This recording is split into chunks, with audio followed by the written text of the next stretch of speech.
Hello Barishal, hello Barishal চলে যাচ্ছি। Bye bye Dhaka, welcome to Barishal. প্রচন্ড পরিমাণে ঝাল লাগতেছে মুখে। আমি আজকে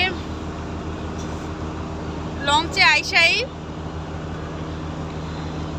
কাঁচা আম দিয়ে বোম্বাই মরিচ দিয়ে খাইছি, পুরা মাথা মতো ধরে গেছে, মুখ টুক পুরো লাল হয়ে গেছে ঝালে। তো ভাবলাম যেহেতু আলো আছে একটা ভিডিও করি।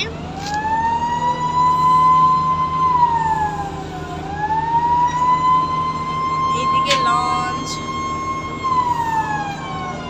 আমি এখন আছি লঞ্চের ছাদে, পিছনে লঞ্চ লঞ্চ আর লঞ্চ।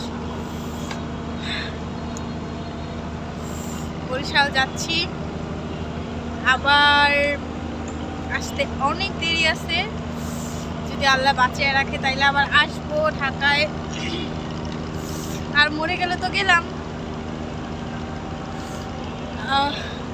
এখন পর্যন্ত যত আমি যে ভিডিও বানাবো, আমি যে কিছু বলবো বলতেই পারতেছি না, এত পরিমাণে ঝাল, এত এত ঝাল, আমার অবস্থা পুরাই খারাপ হয়ে যাইতেছে, কোনো কিছু বলতে পারতেছি না।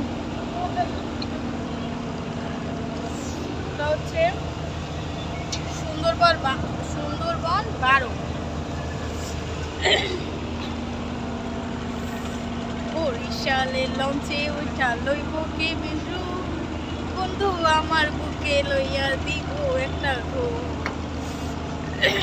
আমাদের এই বরিশালের লঞ্চে ওঠার জন্য অনেক মানুষের ইমোশন। বরিশালের লঞ্চে ওঠা, অনেকে আবার ভয় পায়, সারা রাত লঞ্চে থাকবো। আমারও ভয় লাগে, কারণ একটু পরপর বৃষ্টি আসে, বাতাস হয়, বৃষ্টি চমকায়, ভয় লাগে কখন কি হয় লঞ্চে। এই একটা জিনিস সবচেয়ে বেশি ভয়ঙ্কর, যেটা হচ্ছে বৃষ্টি নামলে আর বাতাস ছাড়লে, তখন হচ্ছে পানি এদিক থেকে এদিকে আসে, লঞ্চ এদিক থেকে এদিকে যায়, এদিক থেকে এদিকে যায়, এমন করে। এটাই হচ্ছে লঞ্চের সবচেয়ে একটা ভয়ঙ্কর জিনিস। দেখবেন এখানে শুধু লঞ্চ আর লঞ্চ।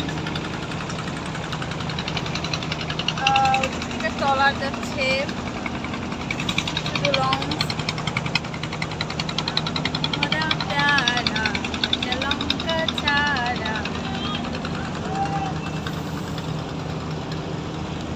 কে কে বরিশালের আছেন আমার এই ভিডিওতে কমেন্ট করে যাবেন।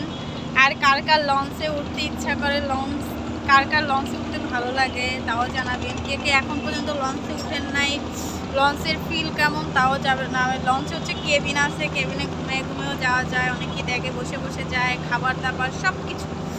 মনে করেন যে এটা হচ্ছে যদি আপনি আপনার গার্লফ্রেন্ডকে বা কেউ যদি কোনো মেয়ে যদি কোনো বয়ফ্রেন্ডকে নিয়ে আসে, মোটামুটি এটা ট্যুর হয়ে যাবে। যখন লঞ্চ চলতে থাকে তখন এই ছাদের এই কর্নারে এসে দাঁড়িয়ে থাকলে, বাতাস সারা রাত, সুন্দর পরিবেশ, সুন্দর বাতাস, সুন্দর সুন্দর জায়গা, ভালোই লাগে। আমার কাছে খুব ভালো লাগে লঞ্চ জার্নি, আমার কাছে অনেক ভালো লাগে। সো বরিশাল যাচ্ছি, সবাই আমার জন্য দোয়া করবেন। দেখি আরও কিছু ভিডিও বানাবো। Bye bye.